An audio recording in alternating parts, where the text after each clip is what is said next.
Number 5 gives us a stem plot. So we've looked at a couple different ways that we've represented data. We've looked at a box plot. We have an example here of a dot plot. And we saw a histogram earlier on.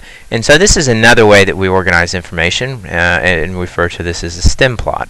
So it shows the miles per gallon for a group of 20 different cars for sale at a car dealership. So remember, the way we read this is that this is our stem, and then these are our leaves.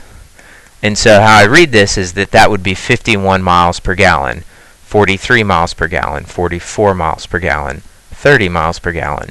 And you'll notice there's a bunch of cars here that are 20, 21, 21, 22, and then so on. So part A says describe the shape of the distribution. Well, so we've said, here's symmetric, here's skewed right if it's stretched out to the right, skewed left if it's being stretched or pulled out to the left. If you almost kind of turn this thing upside down, I mean, I've got the ability here to rotate this thing. So if I were to rotate this, woo, there we go. And then I compared the stem plot. It's almost kind of the same idea. I'm looking, is this thing balanced? Is it symmetric? No, it doesn't really look that way. And then I looked at it kind of sideways and said, well, which way is this thing pulled?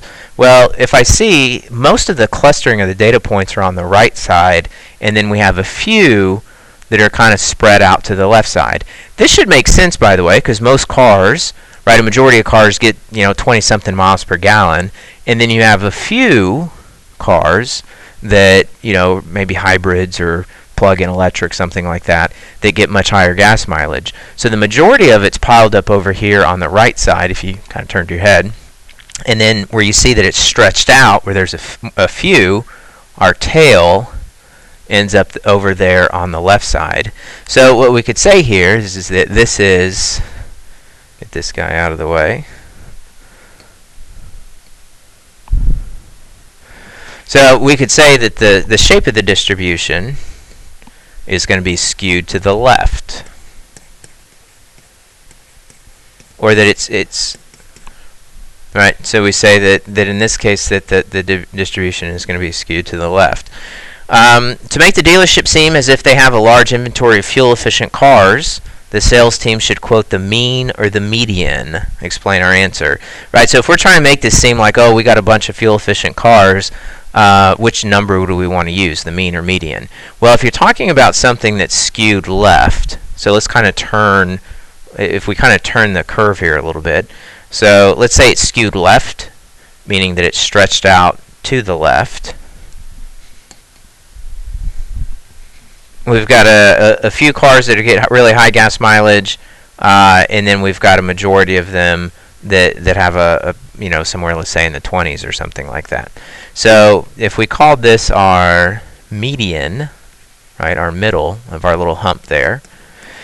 And I should note too, it's kind of backwards in terms of, you notice it starts with actually the biggest number and then it goes down to a smaller number.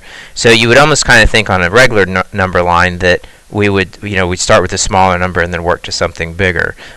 Because this is kind of flipped around, this ends up being our 51. This ends up being our 20s something, and and then this ends up being our smallest over here at like 13. So it's just kind of flipped around. But which way would this thing being pulled, right? So it's being pulled to the left. So that means that the mean, right, is greater than the median. So therefore we would use the mean. So we would use the mean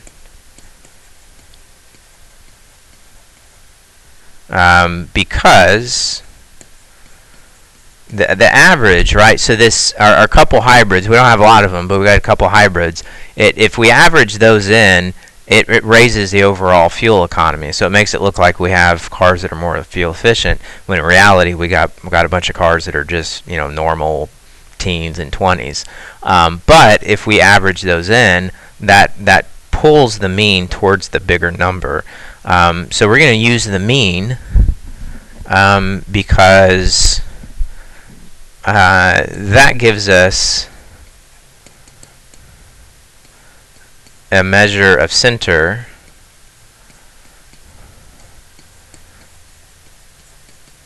that is greater than